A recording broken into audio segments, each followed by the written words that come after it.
নমস্কার ও শুভ সকাল বন্ধুরা। আশা করছি তোমরা সবাই খুব ভালো আছো। আজকে কিন্তু একদম সকালবেলার থেকে তোমাদেরকে সাথে নিয়ে ভিডিওটা শুরু করলাম আমার সব কাজ দিয়ে। সকাল সকাল দেখো ফ্লাক্সে গরম জল করে রাখছি, যদিও এখন গরম পড়ে গেছে, এতটা গরম জলের দরকার পড়ে না। তাও সকালবেলায় কিন্তু আমরা বাড়ির সবাই উষ্ণ গরম জল খাই। আর আমি কদিন ধরে এখন একটু লেবু জলটা শুরু করেছি, যেহেতু শীতকালে লেবু জলটা খেতেও ভালো লাগে না। তো এখন কিন্তু এই লেবু জলটা সকালবেলায় উষ্ণ গরম জল দিয়ে খাই।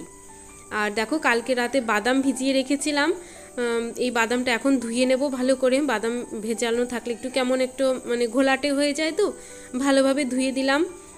তো আর তারপর কিন্তু বাদামটা খাওয়ার পর অনেক কাজ করেছি। আর এখন এসে চা করলাম, আমার আর আমার শাশুড়ি মার চা। আজকে কিন্তু সেইভাবে বসে আমি আর কোনো ভিডিও করতে পারছি না, একের পর এক কাজ চলছে। কারণ আজকের থেকে ছেলের স্কুলের প্রথম দিন, তো প্রচণ্ড পরিমাণে চাপে আছি। তবে একদিক থেকে নিশ্চিন্ত, ওর এতদিন তো মর্নিং স্কুল ছিল 7টার থেকে, এখন কিন্তু সেটা চেঞ্জ করে ডে শিফট করে দেওয়া হয়েছে ওর বাবার কাজের সুবিধার জন্য। সকালবেলায় খুব সকালে উঠলে না ওর কাজ করতে, সারাদিন বাইকে বাইকে কাজ করতে খুব কষ্ট হয়, এর জন্যই কিন্তু শিফটিংটা চেঞ্জ করা হয়েছে। তো এদিকে দেখো আমি ছেলের স্কুলের টিফিনে দেব গোলা রুটি, সমস্ত রকমের সবজি দিয়ে, ঘরে যা যা সবজি আছে, যেমন বিনস, টমেটো, ক্যাপসিকাম, গাজর, আর একটু বাঁধাকপিও ছিল। বাঁধাকপিটা আমি অল্প একটু টুকরো কেটে নিয়েছি, বাঁধাকপিটা একটু কুচিয়ে দিলে যেহেতু সমস্ত রকমের সবজি দিয়ে করব, এর জন্য কিন্তু বাঁধাকপিটা দিলেও ভালো লাগে খেতে। আর আজকে আমি কোনো রকমের ডিম দেব না, যেহেতু খুব গরম পড়ে গেছে, এর জন্য ডিমটা দিতে যাচ্ছি না। আর ওকে তো একদম রোদের মধ্যে স্কুলে বেরোতে হবে, এর জন্য চেষ্টা করছি যতটা একদম স্বাস্থ্যসম্মত খাওয়া যায় আর কি। তবে আজকে আমি একটা জিনিস ভুল করে ফেলেছি, আজকে না কালকে রাতে এই জিনিসটা ভুল করেছি। আমি যদি এই সবজিগুলো কালকে রেডি করে রাখতাম রাতের বেলা, আগের মতো, যেমন আগে সকালবেলা স্কুল ছিল, আমি কিন্তু রাতে সমস্ত রকমের সবজি টিফিনে যা যা দিতে হবে পুরোটাই রেডি করে দিতাম। চাউমিন থাকলে চাউমিনটাও সেদ্ধ করে দিতাম যেদিন চাউমিন দেওয়ার ছিল। তো আজকে করিনি, এর জন্য কিন্তু আমার প্রচণ্ড পরিমাণে তাড়াহুড়ো যাচ্ছে। যাই হোক, আমি কিন্তু কালকের থেকে যে টিফিনে যা দেবো আজকে রাতে সব রেডি করে রাখবো। তো এইদিকে দেখো আমার অনেক রান্নাও কিন্তু হয়ে গেছে, কারণ ছেলেকে ভাত খাইয়ে স্কুলে পাঠাবো। আজকে দেখো টক ডাল করেছি, মুসুর ডাল দিয়ে টক ডাল, সর্ষে ফোড়ন দিয়েছি। তো এই রান্নাগুলো হয়ে গেছে। আর সূর্যর বাবা মাছ নিয়ে এসেছে একটু আগেই, মাছটাও এখন ভাজা করে নিচ্ছি। টক ডাল দিয়ে মাছ ভাজা দিয়ে আজকে কিন্তু ছেলেকে সকালবেলাটায় খাইয়ে দেবো। কারণ যেহেতু দুপুরবেলা স্কুল, দুপুরবেলাটায় এসে বাড়িতে এসে স্কুল ছুটির পর কি খায় না খায়, এর জন্য কিন্তু ওকে সকালবেলাটা একটু ভাত খাইয়ে স্কুলে পাঠাবো।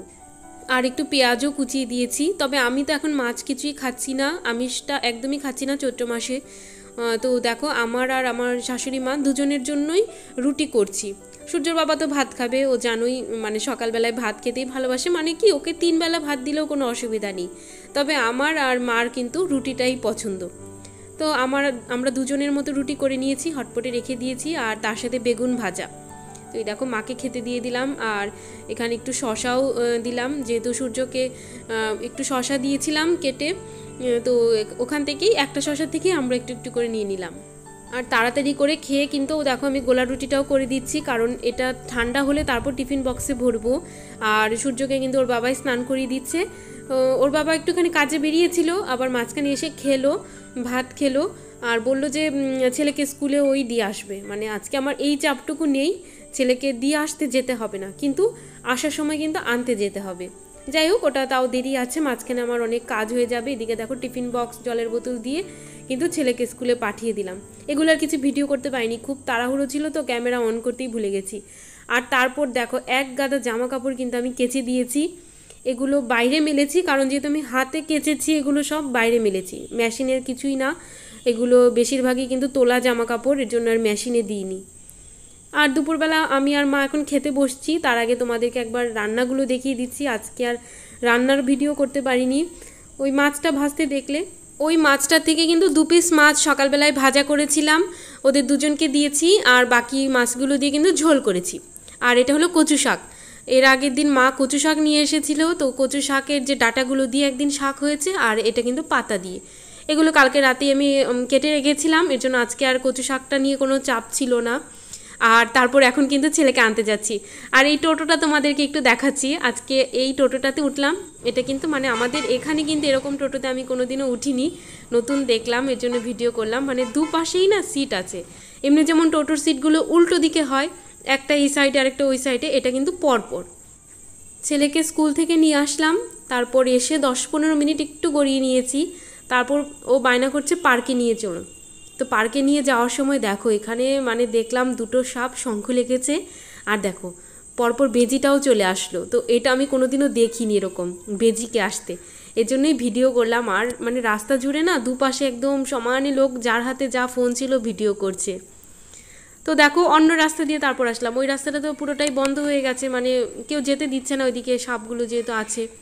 তো অন্য রাস্তা দিয়ে ঘুরে এখন ওকে পার্কে নিয়ে যাচ্ছি। আর সন্ধেও হয়ে আসছে, দেখো পার্কের লাইট জ্বালিয়ে দিয়েছে, মানে ক্যামেরাতে হয়তো এতটা লাগছে না, কিন্তু মানে হালকা হালকা না অন্ধকার হয়ে আসছে। যদিও বাইরে রাস্তায় বেশি লোক আছে, কারণ গরমকাল, সবাই বাইরে বেরোচ্ছে, বাচ্চারাও আছে। তো আমি আসতে চাচ্ছিলাম না, এতটা শরীর খারাপ লাগছিল, কিন্তু ছেলে বায়না করছে। আর তারপর ভাবলাম যে থাক, আমার শরীর দেখলে তো হবে না সবসময়, ওকে নিয়েও একটু বেরোতে হবে। আর বাইরে বেরিয়েও মনটাও একটু ভালো লাগলো। এরপর বাড়ি আসলাম, আর বাড়ি এসে এই মিস্ত্রিটা সামনে রেখেছিলাম কৌটোতে ঢালবো, সেটা ঢালাই হয়নি সকালবেলার দিকে, আর টাইম পাইনি, রেখে দিয়েছিলাম। তো এখন এই কৌটোটাতে ভরে নিচ্ছি, মিক্সিটা থাক। আর এখন সন্ধে হয়ে গেছে, সন্ধেটাও দেব। এসে হাত পা ধুয়ে নিয়েছি ভালো করে, এখন ঠাকুরের এখানে দেখো প্রদীপ জ্বালিয়ে দিচ্ছি, ধূপকাঠি জ্বালাচ্ছি। আর তোমাদেরকে এর আগে বলেছিলাম ধূপকাঠি আমি এখন আর সেরকমভাবে আনতে চাই না, কারণ ধূপকাঠিটা না মানে আমার ঠিক ভালো লাগে না, মনে হয় ছোবড়া দিয়ে ধুনো দিলেই ভালো লাগে, খুব মানে একটা শান্তি লাগে। কিন্তু ছোবড়াগুলো ঘরে আছে, কাটার সময় হয়ে যাচ্ছে না। কিন্তু ভাবছি ছোবড়াগুলো এর মাঝে কেটে রেডি রাখতে হবে। ওই সন্ধে দেওয়ার সময় মনে পড়ে, ইস ছোবড়াগুলো তো আজকে কাটা হলো না, এই করে করেই না দিন চলে যাচ্ছে। যাই হোক, এর মাঝে একদিন যখন মানে সময় থাকে হাতে, ছোবড়াগুলো কেটে ফেলতে হবে। যাই হোক, কী আর করবো, যেহেতু হাতে উপায় নেই, তো ধূপকাঠি কিন্তু জ্বালিয়ে দিচ্ছি। আর ধূপকাঠিটা সব জায়গায় জায়গায় ঘুরিয়ে, মানে বাইরে আমাদের যে উঠোনের আশেপাশে রাস্তায় এদিকটা একটুখানি যতটা আমার পক্ষে সম্ভব হয় একটুখানি দেখিয়ে দিই। তারপর কিন্তু লাস্টে ধূপকাঠিটা আমি তুলসী তলায় রেখে ঘরে ঢুকে যাই, ঘরে আর ধূপকাঠি রাখি না। আর তারপর দেখো চাটা তো আমার সন্ধেবেলায় প্রতিদিনই একটা রুটিন, যতবারই ভাবি চাটা খাওয়া বন্ধ করে দেবো সন্ধেবেলায়, কিন্তু পারি না, মানে ওই সময় খেতেই হবে, না তো মানে মনে হয় কি করিনি, মানে কি খাইনি এরকম মনে হয়। আর এখন যেহেতু গরম পড়ে গেছে, আদা টাদা কিছুই দিচ্ছি না, এলাচ দিচ্ছি চায়ে। এলাচ দিলে শরীর, মানে যা শুনি এলাচটা নাকি শরীরের জন্য খুব ঠান্ডা। তো আজকে দুধ চা খাচ্ছি, দুধ চা খেতেও ইচ্ছে করছে, কি করব, ইচ্ছে করছে, যেহেতু এখন নিরামিষও খাচ্ছি 1 মাস ধরে টানা। তো একটুখানি নিজের ইচ্ছা মতো মাঝে মাঝে খেতে হয়, নিজেকে একটু ভালো রাখার চেষ্টা না করলে সবাইকে কি করে ভালো রাখবো বলো। আর একটা নতুন কাপও বের করেছি, অনেক দিন ধরে একই রকম কাপে খাওয়া হয়, তো ভাবলাম এখন যেহেতু দুধ চা খাচ্ছি ওই কাপটা বের করে খাই। এই কাপটা এখন থেকে বের করাই থাকবে, মানে এটাতে দুধ চা হলে এটাতে খাবো আমি, মানে একটা প্ল্যান করে রেখেছি। আর দেখো দুটো বিস্কিট নিয়ে নিলাম, ব্যাস আমার একদম পেট ভরা থাকবে, মনটাও ভালো থাকবে, কাজের এনার্জিও পেয়ে যাবো এই চাটা খেলে। আর ছেলে তো একটুখানি রেস্ট নিচ্ছে, ওকে তারপর পড়তে বসাবো, আর তার আগে একটুখানি দুধ খাওয়াবো। তো দুধটা ফ্রিজে আনাই ছিল, মানে সকালবেলাই এনে রেখেছিলাম, তো দুধটা এখন গরম করব। ফ্রিজে ছিল, ফ্রিজ থেকে আমি বের করে এখন ফুটিয়ে নিচ্ছি। আজকে তোমাদের সাথে একদম সকাল থেকে সন্ধে পর্যন্ত আমার কাজগুলো শেয়ার করলাম, যদিও এরপরও আমার অনেক কাজ আছে, কিন্তু সেগুলো আর ভিডিওতে দেখালাম না, মানে পরপর কাজগুলো চলতেই থাকবে। কালকেও ছেলের স্কুল আছে, মানে কি কি করতে হবে না করতে হবে সব কিন্তু এখন প্ল্যান করে রাখবো। তারপর ভিডিও এডিটিং আছে, যাই হোক এইগুলো সমস্তটাই আজকে রাতে কমপ্লিট করে রাখতে হবে। আর এখানে দেখো দুধটা একটু ঠান্ডা করে ছেলেকে দিচ্ছি। তো বন্ধুরা, আজকের ভিডিওটা এই পর্যন্তই। যদি ভিডিওটার কিছু ভালো লেগে থাকে প্লিজ তোমরা একটা লাইক করে দিও, আর চ্যানেলটিকেও সাবস্ক্রাইব করে দিও। আর আমাকে যদি বন্ধু মনে করে থাকো তাহলে কিন্তু অবশ্যই কমেন্টসও করবে। সবাই খুব ভালো থাকবে, সুস্থ থাকবে আর হাসি খুশি থাকবে। টাটা বন্ধুরা।